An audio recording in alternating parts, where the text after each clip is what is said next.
안녕하세요. 식당을 운영하면서 손님이 없을 때 가끔 이 채널의 사연을 틀어놓고는 해요. 여기서 나오는 사연 들으면서 세상에 이런 일이 또 있나 싶었는데 저에게도 이런 일이 생겼네요. 저에게는 딸이 한 명 있습니다. 딸은 참 착한 아이예요. 원래는 제가 시장터에서 야채를 팔면서 아이를 키웠거든요. 딸은 항상 엄마, 내가 성공해서 시장바닥 말고 번듯한 가게 차려줄게. 알겠지? 라며 말했죠. 엄만 괜찮아. 우리 딸, 엄마 생각하지 말고 그냥 마음 편하게 인생 사세요. 뭐 해주려다가 괜히 부담이나 스트레스 받지 말고 하면서 말했지만 내심 우리 딸에게 기대되는 것은 있었습니다. 그런 딸은 역시 저를 실망시키지 않았어요. 고등학교를 들어가자마자 딸은 저에게 말하더라고요. 엄마, 난 대학 안 가고 바로 장사할 거야. 그래서 돈 많이 벌 거야. 나는 뭐 공부랑 적성도 안 맞고 무엇보다 사람 만나고 일하는 게 좋으니까. 알겠지? 라더라고요. 전 그래도 대학은 나와야 하지 않겠니? 하면서 발을 동동 굴렸지만 딸내미의 그 확고한 신념을 꺾기는 여간 쉬운 일이 아니었습니다. 딸아이는 새벽마다 밖에 나가더라고요. 학교 가는 날도 거의 3시쯤 일어나서 커다란 파란색 봉다리를 어깨에 주렁주렁 메고 슬쩍 나가는데 처음에는 뭔가 싶었어요. 그러다가 안 되겠다 싶었던 전, 딸, 너 새벽마다 엄마 몰래 어디 나가는 거야? 엄마가 모를 것 같아? 하면서 말하니까 결국 실토를 하는 겁니다. 알고 보니 딸은 저 몰래 동대문에서 옷을 2벌씩 떼와서 장사를 하는 거였어요. 이 사실을 저에게 들키면 큰일 날 줄 알았던 딸은 꽁꽁 숨긴 거죠. 솔직히 말하면 어느 엄마가 딸이 고등학생 때 일하고 새벽마다 나가서 물건 떼오는 걸 좋아하겠어요. 그냥 남들처럼 평범하게 공부하고 엄마처럼 장사하는 길을 걷지 않길 바랐죠. 딸은 엉엉 울면서 나 정말 잘할 자신 있어. 딱 믿어만 줘. 하길래 그래, 너 인생이니 너가 한번 책임지고 제대로 해봐. 했습니다. 딸은 그렇게 저희 허락을 받고 본격적인 옷 장사를 시작했어요. 처음에는 인터넷 블로그 같은 걸로 올려서 팔았나 봐요. 저야 뭐 인터넷을 잘 모르니 딸내미가 어떻게 해서 장사를 한 건지 잘 모르겠는데 하여튼 그런 식으로 옷을 1벌, 2벌 팔던 딸은 큰 옷, 몸이 큰 사람들을 위한 옷을 떼와서 팔기 시작했나 봐요. 나름 자기식으로 머리를 굴린 거죠. 빅사이즈 옷을 전문으로 파는 곳은 없으니까 내가 한번 팔아보자 하고요. 그게 완전히 초대박이 난 겁니다. 딸이 고등학교 2학년 때 쇼핑몰 매출이 1억을 찍었어요. 사업자를 내고 새벽에는 옷을 떼우고 학교 갔다가 밤에는 배송하니까 딸이 지친 겁니다. 엄마, 나 학교랑 도저히 병행 못하겠어. 그러니까 나 자퇴할게. 검정고시 딸게. 딱 한 번만 나 더 믿어줘. 하더라고요. 솔직히 고등학교는 나와야지. 어디 가서 사람 노릇할 텐데 갑작스러운 딸의 그런 선언에 여간 당황한 게 아니었지만 그래도 딸을 믿으니까 알아서 하라고 했어요. 그렇게 딸은 자퇴하고 본격적으로 쇼핑몰에 뛰어들었고 그때 언론사에서 딸을 취재하러 나왔어요. 고등학교 2학년 사장, 억대 매출이 주인공이라고 하면서요. 덩달아 저도 TV에 나오게 되었죠. 장난이 아니었어요. 그 당시 엄청 센세이션했습니다. 딸 얼굴이 이쁘장하게 생겨가지고 의외의 도끼도 있고 하니까 사람들의 관심을 한 몸에 받은 거고 그 TV 방송 이후로 거의 매출이 10배가량 뛰었습니다. 돈을 엄청 번 딸은 저에게 말했어요. 엄마, 이젠 야채 장사하지 마세요. 내가 말했죠? 엄마한테 가게 차려준다고요. 그러니까 내가 그 약속 이제 지킬 테니까 제가 엄마한테 진 마음의 빚 그거 다 갚으면서 살게요. 하면서 제 손을 잡더라고요. 엉엉 울었죠. 없는 형편에 딱히 해준 것도 없는데 어떻게 엄마한테 이렇게 마음을 곱게 쓰고 잘 컸을까 하면서요. 이런 과정을 통해서 제가 작은 식당을 지금까지 운영하게 된 거예요. 딸은 검정고시 통과 후 아예 사업적으로 진로를 확고히 해 쇼핑몰 사업을 하고 있었고요. 그런데 딸이 이제 고등학교도 못 나오고 줄곧 일만 하니까 사람 만날 기회가 별로 없었어요. 맨날 새벽에 도매 상인들 만나고 오후에는 사무실 와서 주문서 확인하고 택배 배송하면 하루가 훌쩍 가니까요. 엄마, 나 진짜 요즘 외롭다? 내 친구들은 대학 가서 남자친구도 사귀는데 난 여기서 뭐 하는지 모르겠어 정말 하면서요. 그런 딸이 안쓰러웠습니다. 그래, 젊은 날에 남자도 만나고 이런저런 경험도 해야지. 그래야 나중에 결혼할 때 남자 보는 안목이 생겨. 생각했던 전 딸에게 말했죠. 딸, 이제는 모든 걸 혼자서 짊어지려 하지 마. 직원도 좀 쓰고 딸이 혼자서 했던 일을 배분할 필요가 있어. 그리고 너만의 시간을 좀 가지고 동호회 같은 곳에도 참석하면서 남자를 좀 만나봐. 라고 했죠. 딸 성격이 워낙 완벽주의자라서 처음에는 안 된다고 모든 게 내 손이 닿아야 한다고 했지만 결국 버티다 못해 직원들을 고용했어요. 처음 한 달은 교육하느라 힘들었는데 그 이후로는 완전히 딸 얼굴이 폈습니다.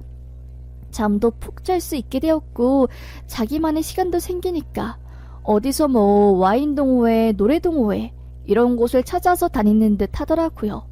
갑자기 얼굴이 확 이뻐지고 뭔가 사랑에 빠진 듯한 표정을 지으며 핸드폰을 내내 쳐다보는 딸에게 전 말했죠. 딸, 남자친구 생겼어? 엄마 딱 보면 알아요. 라고 하자 딸 얼굴은 이내 빨갛게 상기되며 제게 말하더라고요. 응, 엄마, 난 남자친구 생겼어. 정말 행복하다 요즘. 나 이 남자랑 결혼하고 싶어. 나랑 딱 8살 차이 나는데 나랑은 다르게 좋은 대학교도 나오고 엄청 엘리트야. 집안도 장난 아니게 좋더라. 사짜 집안에 돈도 짱 많대. 그런 남자가 왜 날 만나주는지. 정말 나도 그래서 더 열심히 살아서 좋은 사람 되려고 하더라고요. 내심 걱정되었죠. 왜 첫사랑이 가장 아프고 힘들잖아요. 처음 사랑에 빠지면 그 남자가 다 완벽해 보이고 이성이 마비되면서 잘못된 판단을 내리는 일이 많았으니까 약간 마음이 쓰였지만 그래도 여태껏 자기 앞가림 잘하던 딸이었기에 전 마음을 놓았습니다. 그런데 어느 날 갑자기 딸이 저에게 말하더라고요. 엄마, 내 남자친구랑 한번 만나볼래? 부담 가지지 말고 그냥 내가 사랑하는 남자가 어떤 사람인지 엄마한테 보여주고 싶기도 하고 라고 하더라고요. 엄마랑 만나보라고? 뭐 엄마야 궁금했던 참이라 좋긴 하지만 그 아이는 엄마가 불편하지 않대? 라고 하니 괜찮다고 하는 겁니다. 그렇게 전 한식당에서 아이의 남자친구 밥도 사줄 겸사 얼굴도 보려고 나갔어요. 딱 그 장소에 갔는데 키가 엄청 크고 몸도 굉장히 좋은 아주 잘생긴 남자가 제게 말을 거는 겁니다. 안녕하세요 어머님, 최준환입니다. 라고요.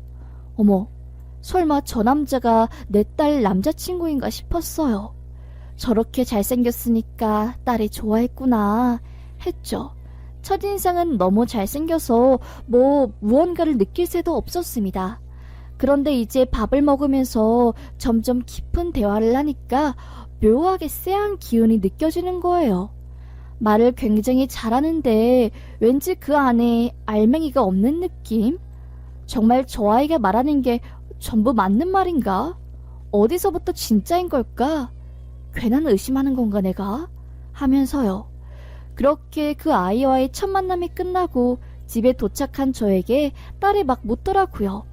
엄마, 내 남자친구 어때? 신랑감으로 어떠냐는 말이야. 진짜 잘생겼지? 그리고 착하지? 대박이라니까. 내가 이런 남자를 어디서 만나? 모르겠다, 엄만.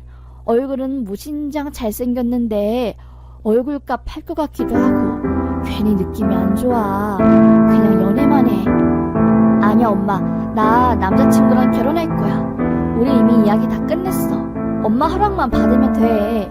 사실 그래서 엄마한테 내 남자친구 만나보자고 한 거였어. 라더라고요. 아우, 26살에 무슨 결혼이냐고. 30 넘어서 하라고. 아직은 이르다고. 그리고 이 남자 저 남자 다 사귀어봐야지. 어떤 놈이 좋은 놈이고 나쁜 놈인지 알 수 있다고 했지만 딸의 귀에 그게 들어갈 리가 있겠습니까? 평생 엄마 속 한 번 썩여본 적 없던 딸은 사랑에 빠져서 아무것도 안 보였어요. 결혼하고 싶다고 제발 허락해달라 하면서 엉엉 울고 애 몸무게가 3kg나 빠지니까 제가 뭐 어찌할 수가 없었습니다. 알겠다고. 그러면 너 원하는 대로 결혼하라고. 너도 나이가 있고 생각이 있으니까 그렇게 그 남자랑 결혼하고 싶은 이유가 너 나름대로 있으니 이렇게 하는 것 같네 하면서 한수 접었죠. 그렇게 예비사위 될 놈은 정식으로 저희 집에 인사를 왔어요. 어머님, 결혼 허락해주셔서 정말 감사합니다 하면서 집안에 대한 이야기를 하더라고요. 저희 아버지는 100억대 건설업 중견기업 회장이시고 어머님은 의사이십니다. 외가 쪽은 대통령 주치의를 배출했던 의사 집안이고 친가 쪽은 이제 작은아버지, 큰아버지가 판검사를 하고 계세요. 그리고 전 명문대 경영학과를 졸업하고 지금은 아버지 밑에서 일 배우고 있습니다. 저 그렇게 속빈강정 아닙니다. 건실하게 살았고 따님 평생 먹여 살릴 정도의 재산은 가지고 있으니까 저 한 번만 믿어주세요. 정말로 행복하게 살겠습니다. 라는데 좀 당황스러웠죠. 누가 물어본 적도 없는 집안 이야기를 줄줄 꺼내고 하는데 괜히 캥기는 게 있어서 저런가 싶었지만 그래도 예비사위의 눈에 간절함이 보였기 때문에 흔쾌히 딸의 결혼을 응원했어요. 그런데 이제 문제가 생긴 거죠. 신혼집을 두고 말이 나온 거예요. 전 당연히 사위 쪽에서 해오는 줄 알았는데 사위 집안에서 딸과의 결혼을 반대해서 결국 딸이 자기가 쇼핑몰로 모은 돈으로 집을 해간다고 하더라고요. 예비사위가 너가 일단 집 사면 내가 결혼한 다음에 아버지 설득해서 더 큰 집으로 옮겨줄게 하면서 딸에게 말한 모양입니다. 그래도 집에 대해서 제가 뭐 왈가왈부할 상황도 아니고 솔직히 말하면 사돈댁의 스펙에 비해서 전 그냥 외곽에서 작은 식당이나 하는 별 볼 일 없는 아줌마였기 때문에 딱히 찍소리도 못 내고 그냥 쭈그리고 있었어요. 그러다가 상견례 날짜가 다가왔고 딸은 제 손을 잡고 백화점에 데려갔어요. 엄마, 상견례 가서 기죽으면 안 돼. 그러니까 진짜 좋은 옷 입고 가야 하니까 브랜드 옷으로 내가 쫙 사줄게 하면서 거의 100만 원 어치를 긁었습니다. 아니, 그냥 식당 하는 아줌마인데 가당치도 않은 옷들이었지만 딸이 워낙에 바득 우기는 바람에 그렇게 옷을 사고 전 상견례 장소에 갔습니다. 고급 한식당에 도착하니까 사돈댁이 벌써 와 있더라고요. 한눈에 봐도 귀티가 줄줄 났습니다. 얼굴들이 완전히 배우 뺨쳤어요. 바깥 사돈께서 반갑다고 하면서 먼저 손을 내밀고 인사를 하시는데 왠지 모르게 제가 좀 비참했죠. 그날따라 일찍 죽은 남편이 원망스럽기도 했고요. 사부인은 샵에서 메이크업을 받고 온 것인지 얼굴에 번쩍거리는 광채가 찰찰 흘렀고 목에 건 알이 굵은 진주 목걸이, 딱 봐도 500은 훌쩍 넘어 보였습니다. 그렇게 전 기가 잔뜩 죽은 채 상견례를 했어요. 걱정한 거와는 다르게 상견례는 너무나 훈훈하게 진행되었습니다. 사돈들은 제 딸을 보고 너무 대단하다고, 어린 나이에 쇼핑몰 창업으로 성공하고 자수성가의 표본이라고 하면서 칭찬해 주었지요. 저도 아드님 잘 키우셨다고 너무나 멋지다고 했죠. 우리 아들이 기계공학과를 나와서 머리가 참 비상해요. 어찌나 애가 머리가 잘 돌아가는지 학교 다니는 내내 수석을 놓친 적이 없어요. 네? 예비사위 경영학과 아니었나요? 기계공학과라니요. 라고 하자 갑자기 바깥사돈 얼굴이 잿빛으로 변하는 겁니다. 그리고는 예비사위의 얼굴을 쳐다보더라고요. 예비사위는 얼굴을 찡그리며 아버지께서 가끔 제가 나온 학과를 헷갈려 하세요. 신경 쓰지 마세요. 하면서 상황을 마무리했어요. 그런데 그 이후로 묘한 분위기가 흐르는 겁니다. 갑자기 사돈이 잔뜩 긴장한 채 밥도 잘 못 드시더라고요. 전 무슨 일 있으세요? 라고 물어도 그냥 아니라고 하면서 얼버무리더라고요. 이상하다 싶었던 저였어요. 그렇게 조금은 어색한 상황 속에서 상견례가 진행되었는데 갑자기 제 허벅지 안쪽으로 두툼한 손이 쑥 들어오는 겁니다. 너무 놀라서 허벅지를 다른 쪽으로 돌렸어요. 바깥사돈이 미쳤나 싶었던 전 한마디 하려다가 그냥 넘겼죠. 그런데 또다시 발 같은 게 제 허벅지 옆에 있는 곳을 툭툭 치더라고요. 참을 수 없었던 전 바깥사돈, 지금 이게 뭐한 짓입니까? 아무리 제가 참으려 해도 이런 상황은 도저히 못 받아들이겠네요. 소린가 발인가 그거를 왜 제 허벅지 안으로 쑤시는 겁니까? 여기가 어떤 자리인지 모르시겠어요? 당신 아들 상견례하는 자리입니다. 아니, 사돈 내 사람 허벅지를 만지려 하고 벌써부터 이런 더러운 짓거리를 하는데 이런 집안에 내 딸 못 보내겠습니다. 하면서 자리를 박차고 일어났어요. 딸은 깜짝 놀라서 엄마 무슨 일이냐고 하면서 저를 말렸고 바깥사돈은 얼굴이 토마토처럼 변해서 그게 아니라 하면서 말을 더듬더라고요. 어이가 없었죠. 미친놈인 줄 알았습니다. 예비사위는 아니 아버지 지금 뭐한 짓이에요? 진짜 미치겠네. 장모님 제가 대신 사과하겠습니다. 용서해주세요. 저희 아버지가 너무 당황해서 그런 행동을 한 것 같아요. 고의가 분명히 아니었을 겁니다. 저희 아버지 그럴 리가 없어요. 하면서 말하는데 기가 차더라고요. 전 이 결혼 취소하라고 하면서 딸 손을 잡고 상견례 장을 빠져나왔어요. 완전히 초토화가 되었죠. 그 조용한 식당에서 제가 소리치고 난동 피우니 직원들도 나오고 가관이었습니다. 집에 들어간 전 딸에게 너 그 남자 만나지 마. 그런 아버지 밑에서 자란 아들은 안 봐도 뻔해. 라고 하자 딸은 엄마 진짜로 아버님이 엄마 허벅지 사이를 발로 그렇게 한 거야? 아니 이게 있을 수 있는 일이야? 진짜 미치겠네. 하면서 엄청 혼란스러워했어요. 사위는 그날 이후로 맨날 저희 집 앞에 찾아와서 무릎을 꿇고 오해라고 하면서 빌었죠. 어찌해야 할지 몰랐어요. 시간이 흐르다 보니까 심지어 내가 예민한 건가? 내가 이상한 건가? 이런 생각도 들 정도였습니다. 그런데 그때 갑자기 딸이 제게 황급하게 달려오는 겁니다. 엄마, 방금 나한테 거기 상견례 장소 직원이 연락 왔거든? 내가 거기 예약했잖아.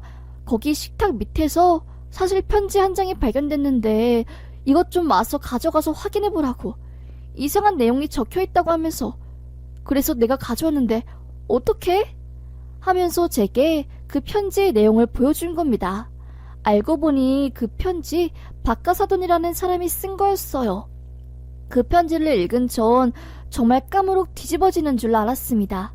사위, 모든 게 거짓말이었어요. 상견례장에 나온 사부인과 박가사돈 전부 연기자를 고용한 거였습니다. 그 편지 안에는 이렇게 적혀 있더라고요. 안녕하세요. 전 평범한 시니어 배우 일을 하고 있는 최돈응이라고 합니다. 제가 돈이 궁해서 이런 일을 하게 된 건데 도저히 양심에 찔려서 이렇게 편지를 쓰게 되었어요. 사실 알고 있는 사위, 그 사위의 정체는 도박 사이트를 크게 운영하다가 깜빵까지 갔다 온 놈입니다. 그놈 당신 딸 재력을 보고 접근한 거예요. 몇 년 전 소년가장 쇼핑몰 창업, 고1 소녀라고 TV에 나온 따님이 이야기를 보고는 완전히 철저하게 따님과 결혼하려고 사람들을 이용해서 연주를 만든 겁니다. 명문대 출신 경영학과, 이것도 전부 거짓말이에요. 그놈 초졸입니다. 그래서 군대도 안 갔다 왔고요. 뭐 외가댁은 의사 집안, 친가는 사자 집안, 이것도 전부 조작이에요. 저와 사부인 역할을 한 연기자분은 한 달 전부터 그 거짓말을 다 외우고 당신과 따님을 속이려고 준비를 했어요. 결혼 후에도 연기를 유지한다는 조건으로 많은 돈을 받았고요. 그런데 도저히 숨길 수 없을 것 같습니다. 당신 딸이 내 딸이라고 생각하면 난 정말 못된 짓을 하고 있는 것 같아서요. 그렇게 이렇게 용기 내서 편지를 쓰게 되었습니다. 편지를 그쪽한테 드릴 수 있을지는 모르겠는데 부디 전달되어서 이 지옥 입구에서 유턴하셨으면 좋겠네요. 라고 써있더라고요. 그걸 본 순간 온몸이 후덜덜 떨렸죠. 그러니까 박가사도는 그 편지를 사위 몰래 저에게 건네려고 하다가 발가락 사이에 그걸 끼고 손을 툭툭 치려다가 제 허벅지 안을 친 거였어요. 전 그것도 모르고 사돈이 변태라서 제 허벅지를 만질 줄 알았죠. 너무나 놀랐습니다. 그 편지 안에 적혀있던 박가사돈 역할을 맡은 도능씨에게 연락을 했어요. 그리고 모든 걸 알아버렸습니다. 사위와 주고받은 문자, 철저히 제 딸을 속여서 10석에 가까운 집을 자기 명의랑 공동 명의로 해서 돈을 빼돌릴 거고 딸 쇼핑몰의 회계팀에 자기가 들어가서 횡령할 거니까 이 모든 걸 잘 처리하기 위해 당신들은 내 아버지 어머니 노릇을 잘해야 한다고요. 그래서 박가사돈이 사위에 대해 암기했던 게 헷갈려서 경영학과 나온 척을 한 사위의 학과를 기계공학과로 착각한 거였어요. 어떻게 너무나 다른 두 개의 과를 헷갈리나 싶었는데 이런 사연이 있던 겁니다. 전 뒷목이 빳빳해지고 어이가 없었죠. 나는 미쳤다고 그놈 새끼 죽여버리겠다고 하면서 막 고래고래 소리를 질렀어요. 어떻게 나한테 머리부터 발끝까지 전부 거짓말을 칠 수 있냐고 하면서요. 이 상황을 모르는 사위는 여느 때와 다름없이 저희 집 앞에 찾아와 무릎을 꿇고 장모님, 자기야, 제발 오해 풀어줘. 내가 정말 다시 잘할게. 다시 설명할게. 우리 아버지가 그런 게 아니라니까 하더라고요. 인터폰을 통해서 사위의 그 꼴을 본 전 화가 나가지고 저녁으로 먹으려고 끓인 청국장 뚝배기를 손에 들었습니다. 그리고 문을 쾅 열었어요. 호해는 무슨? 어디 거짓말을 쳐? 너 감옥 갔다 온 것도 속이고 집안도 속이고 안 속인 게 없더구나. 내 딸 TV에서 보고 돈 빨아먹으려고 사람들 통해 연줄 만들고 세상 자상한 척하면서 돈 살살 빼돌리려고 하는 거 내가 모를 것 같았니? 의대 그런 못된 짓을 벌이는 거야? 당장 썩 안 꺼지면 이 청국장 확 부어버릴 줄 알아. 라고 하니까 갑자기 사위 눈빛이 싹 바뀌더라고요. 뭐라고 하셨어요? 아씨 하면서 고개를 푹 숙이고 혼잣말을 하대요. 순간 쎄했죠. 드디어 이놈이 본색을 드러내는구나 하고요. 너 빨리 안 가니? 내 딸한테 미련 가지지 말고 앞으로 나타나지 마. 한 번만 우리 집에 더 찾아오면 네 정체, 그 더러운 과거 전부 세상에 까발릴 줄 알아. 라고 하니까 사위가 될 뻔한 사기꾼이 그러더라고요. 아이씨, 아주 뭐 호락호락하진 않네.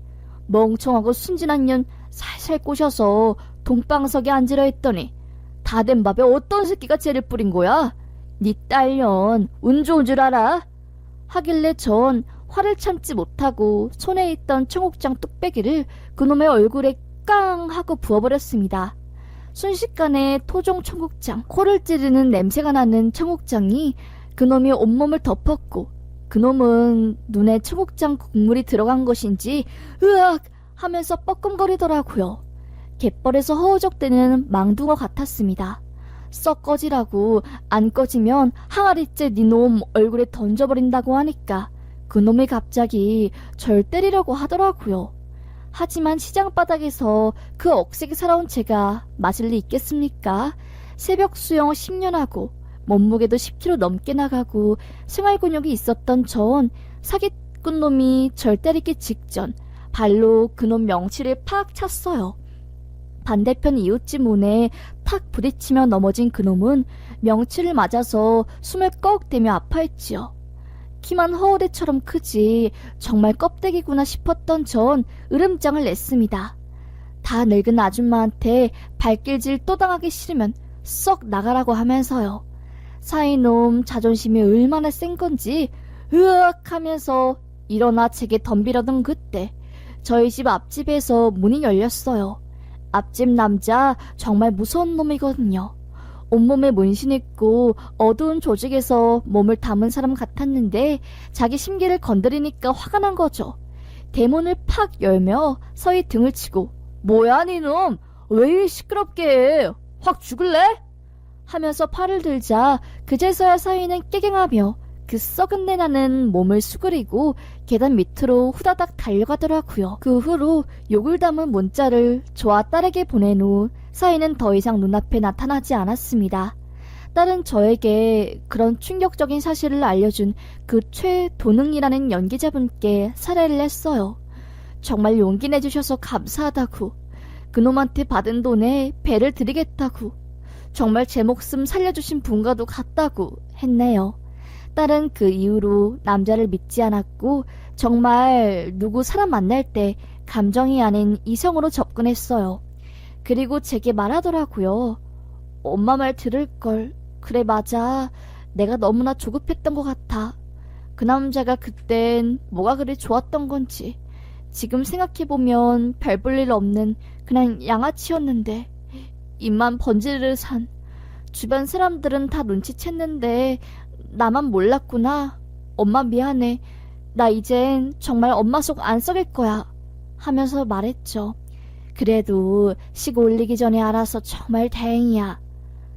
이러면서 사람이 단단해지고 성숙해지는 거지. 딸, 너무 자책 말고 이젠 딸 자신을 챙기면서 살아. 하며 위로했습니다. 저에게 벌어진 이 말도 안 되는 일이 너무나 믿겨지지 않지만 우리네 딸들과 아들들, 첫사랑에 너무나 목매지 말고 이 사람 저 사람 만나며 안목 기르기 바랍니다. 제 딸 같은 일을 안 겪으려면요. 그럼 제 사연 들어주셔서 감사합니다.